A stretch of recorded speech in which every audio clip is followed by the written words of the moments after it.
ka-preni, kamusta? For today's vlog. Maaga nga kaming gumising para gumala. Dito na nga kami sa airport around 12 a.m. Alas 3 pa kasi yung flight namin. Maganda na rin yung maaga ka kasi baka maiwan ka. Alam ko curious kayo kung magkano ang nagastos ko at saan ako gumala.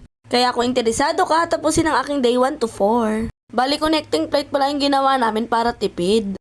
From Manila to Cebu, Cebu to Siargao. Bali nabili namin yung ticket sa halagang 16,500 at balikan na yun. At nakakatawa at may palibreng snack pa nga sila. Pagbaba ng airport ay nagbayad lamang kami ng environmental fee. 8:30 na nga nang nakarating kami sa Siargao. Sumakay lamang kami ng van at ang pamasahe dito ay 300 pesos ang isa. Hindi nga pala kami mag-rent dito ng bahay dahil may tutuluyan kami sa atin ni Jowarets.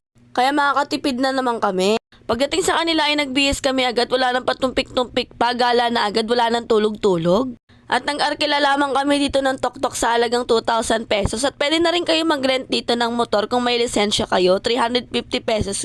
Na yun, good for 24 hours na. Day 1 ko ngayon dito sa may Siargao. Huminto nga lang kami dito saglit sa Coconut View at nag-aura-aurahan muna kami dito. Wala pong bayad dito pero pwede kayong magpa-drone shot. Kahit magkano lang ang ibigay nyo ay pwede na.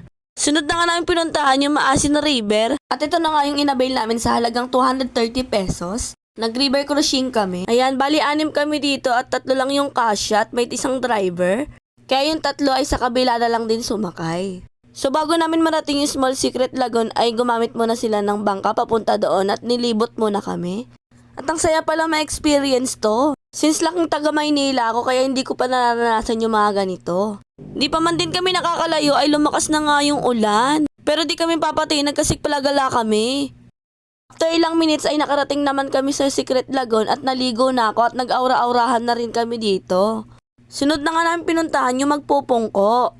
Ang entrance naman dito ay 60 pesos lang. Change outfit na naman si madam mo. At grabe, ang ganda ng view dito, sobrang relaxing. Ang sarap sa mata tignan. Ang gaganda talaga ng mga island dito sa Siargao. At syempre naligo na ako, hindi ko na to pinalagpas. Total wala pa naman akong ligo. Nang mapagod na kami ay nagsiahon na kami para kumain. May mga mabibili naman ng pagkain dito, dala lang kayo ng pera. Sunod na nga namin pinuntahan sa kung tawagin nila ay Apam Bridge. Legit nga, madaming ang apam. Baka makita nyo dito yung mga forever nyo.